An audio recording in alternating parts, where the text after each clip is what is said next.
Something happens to you after the relationship with the narcissist ends.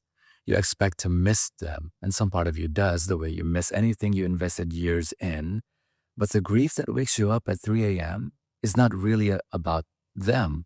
It's about the version of yourself that existed inside the relationship and is now gone. The self that learned to navigate their moods before you even entered the room. The self that stopped wanting things because wanting things was held against you. The self that became so good at anticipating, managing, adjusting, and performing that it forgot it was performing. You look in the mirror and you're not sure who is looking back. This is a specific kind of grief most people aren't clear about because it's not the grief for the person who left, actually. It's a grief for the person you became while they were here. There's a version of this that is just grief. And what that looks like is this: someone hurts you, the relationship ends, you grieve, you heal, and you rebuild. You're the same person, and it becomes a different chapter. That's not what happened here. What happened in a long term narcissistic relationship is that the self you thought you were building got overridden. It doesn't get noticed or conscious because it's not dramatic and not all at once. It's glacial, slowly, over years, one small surrender at a time. The relationship needed a certain version of you to show up and keep the household functioning, and so you became that version. And the longer it went on, the more that version felt like the real you. Sam Vaknin describes a narcissistic partnership or relationship as a private religion. Both people believed in it. Both people perform their roles. The narcissistic built it to regulate an internal state that would otherwise collapse. But you were living in it too. And inside the shared fantasy, you were not quite real. You were a character, a function, a prop in someone else's survival architecture. The difference between being hurt and being unmade is this: being hurt happens to the self you already had. Being unmade means the self you were building never got to fully exist. Vagnin even compares the aftermath to cult deprogramming. The narcissist did not just control your behavior, they controlled your reality. They filtered what you were allowed to see, what you were allowed to feel, and what conclusions you were allowed to draw about your own experience. And you internalized that filter. It's still running now without them. What makes this so disorienting is that the self that emerged from this process feels authentic. You have been living inside it for years. You know how to perform it, and now the relationship is over. The audience is gone, but the self is still running, and you're still performing. And the script no longer makes sense. This is why just be yourself is devastating advice for a survivor. There is no clear answer about which voice is actually theirs anymore. Vetney points out that in narcissistic abuse, the victim internalizes the abuser. The abuser becomes a voice in the victim's head. In a way, the victim stalks themselves via the agency of their abuser. The stalking is done by the victim. The victim is their own stalker. There is no escape, and the abuse continues to abuse themselves long after the breakup, long after the divorce. They continue to abuse themselves by playing and replaying the recordings of their abuser. Things the abuser said, threats the abuser made, challenges to their self-esteem, their self-confidence, their sense of self-worth, gaslighting, distortion of reality in a way that makes them doubt their own sanity. All of these are internalized and integrated into a complete self-picture, and they cannot get rid of it. Let that settle in. The narcissist is gone, but the voice is not. It lives in your head. It sounds like you even. It uses your vocabulary, your tone, sometimes your exact words from childhood. And it tells you things. You're not good enough. You're too sensitive. You made this mess. You should have seen it coming. You are the problem. You've always been the problem. That is not your voice. That's a recording. The book Oelani gives a framework on understanding why this happens and why it's so hard to shake. The ego is not who you are. The ego is a process that runs in your mind like a computer program, and the input that writes the program is how other people see you. Think about that. Your sense of who you are, your likes, your dislikes, your values, your boundaries, these were not native. They were written in response to feedback, mostly from people who raised you, and then in a long-term relationship from the person that you let closest to you. This is not pathological in itself. Every human being develops a self through the mirror of other people's responses. The problem comes when one person has controlled that mirror for so long that you can't tell the difference between what they reflected back and what actually was there. In a narcissistic relationship, the mirror was theirs. Their approval shaped your choices. Their disapproval defined your limits. Their narrative of who you were became the only narrative available. And you internalized it so thoroughly that now it runs on autopilot.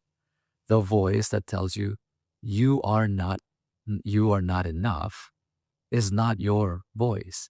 It's a program that was installed by someone else's dysfunction.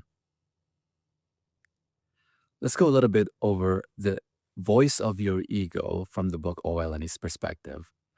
Your ego exists exclusively as an avatar that you perceive other people view you as being. It is not actually how they see you, it's how you project onto them that they see you. And this ego, this avatar, it talks to you constantly. It uses words. It reminds you of your limitations. It reminds you of the things you've done that did not work out. It tells you what you can't handle, what you are not cut out for, what you should not try. And here's the part that matters uh, more importantly for survivors. The ego is not trying to protect you. It's trying to protect itself from embarrassment. It will use your own history, your own failures, your own vulnerabilities against you. It knows exactly where to push because it has access to everything you've ever experienced.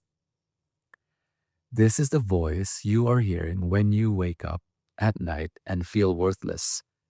This is the voice that tells you the relationship was your fault. This is the voice that says you do not deserve better, that you are lucky to have had anyone at all, that wanting more is selfish. That voice is not your enemy.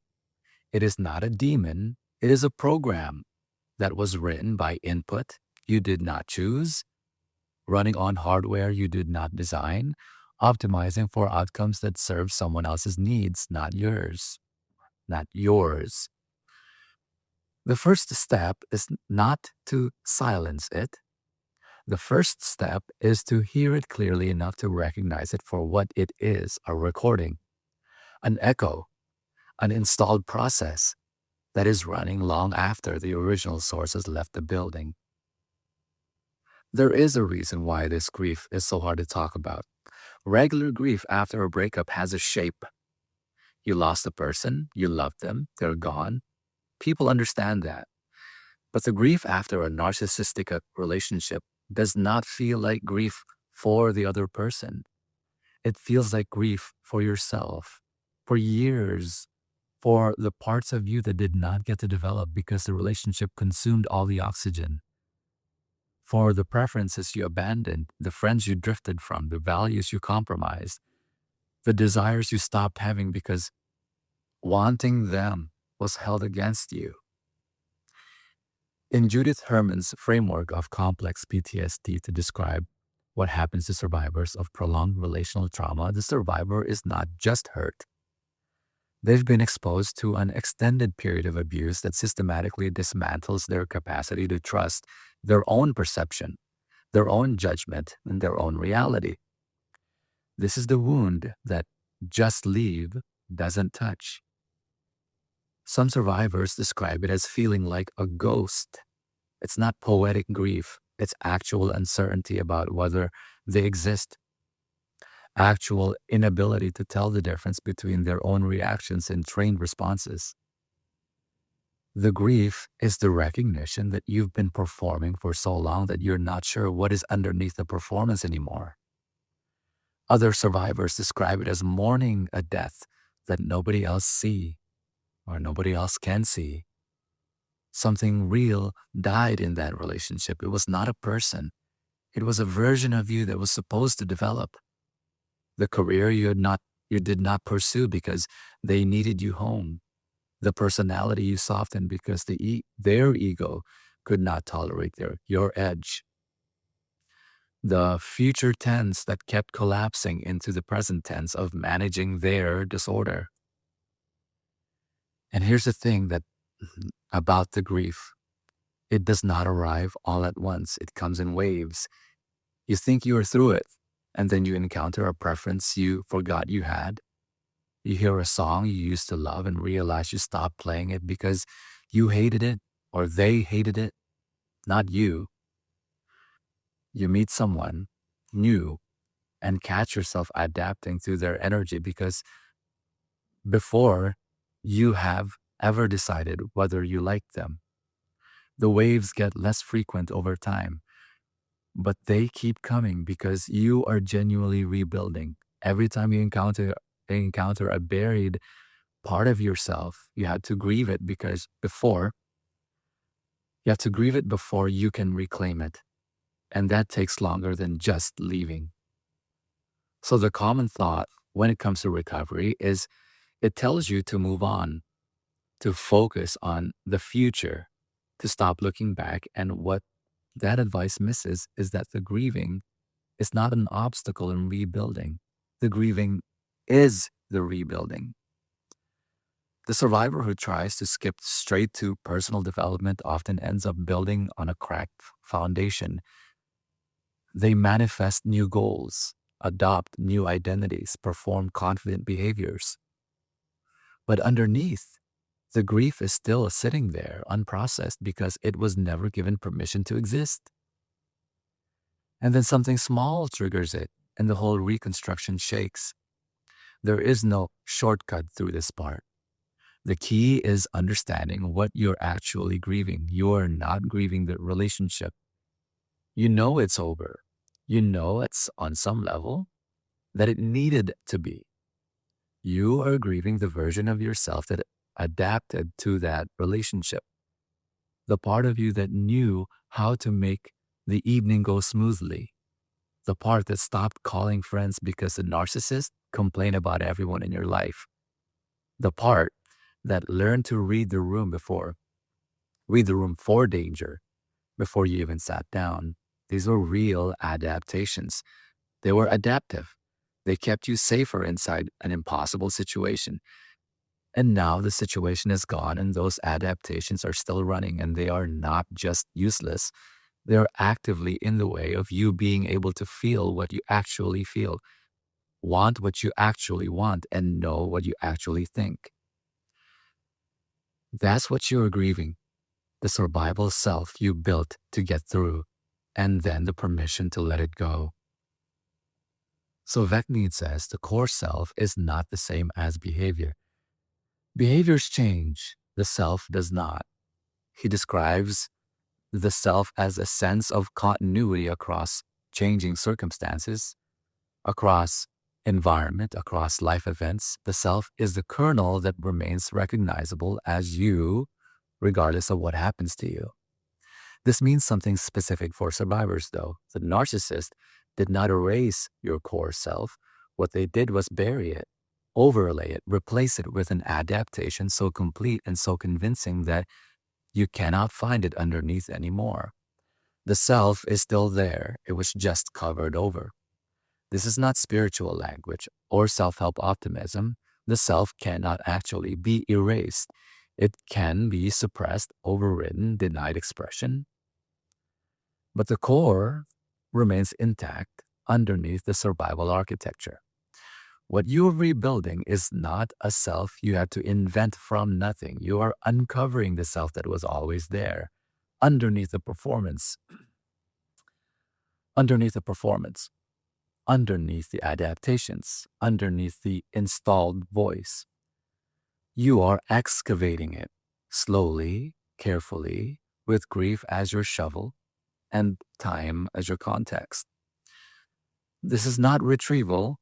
You cannot go back to who you were before. That person existed in a context that no longer exists, and that person did not see what was happening anyway.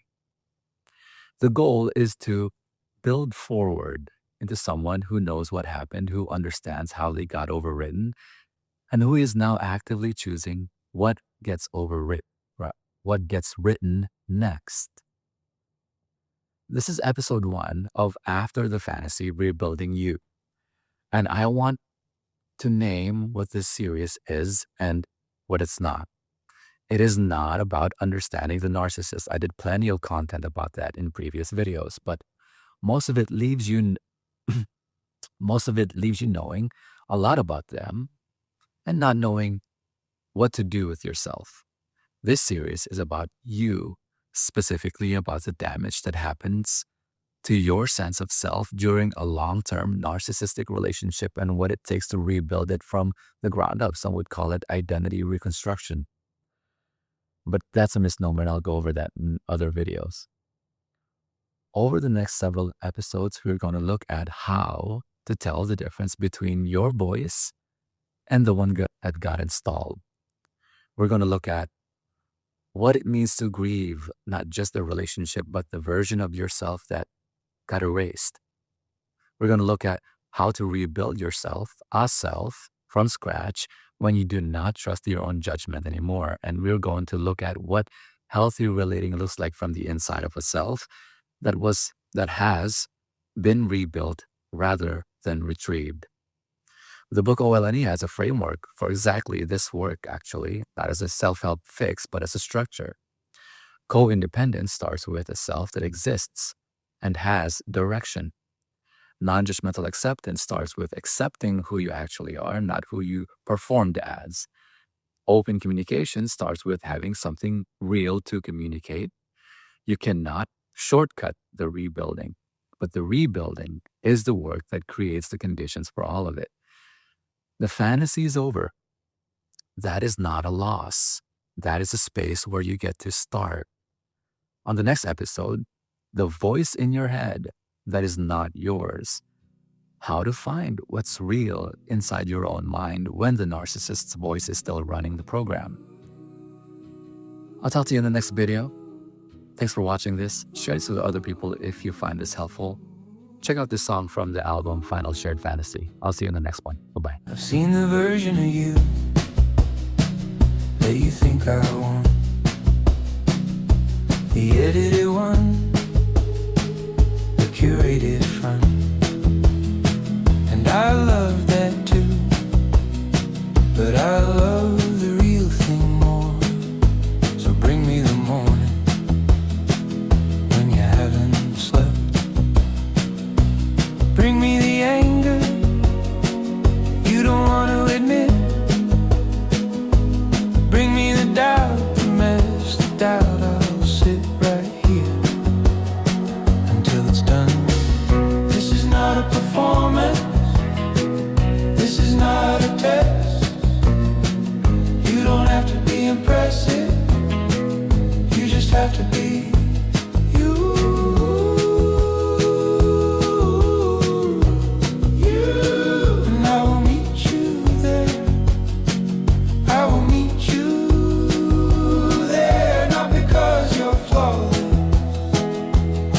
You're here, and that is enough.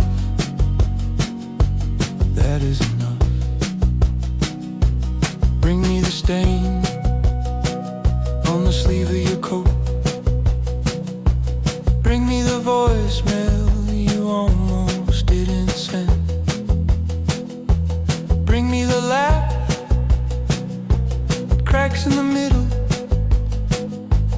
Bring me the truth that you hide from your friends.